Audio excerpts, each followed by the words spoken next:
Suara umat Islam diberikan kepada calon anggota DPRD kota, DPRD kabupaten, DPRD provinsi, DPR RI, DPD.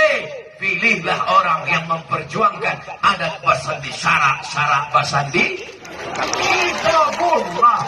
Salah ceramah hamba. Salah ceramah hamba. Di kota ada Papua, ada.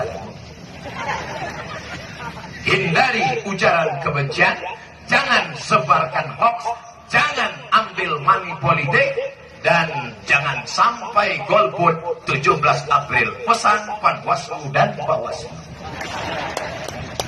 Kira-kira tembantu tidak Panwaslu dengan Bawaslu dengan ceramah hamba? Sampai kini tidak ada penghargaannya kamu. Ustaz minta kendak menyampi saya.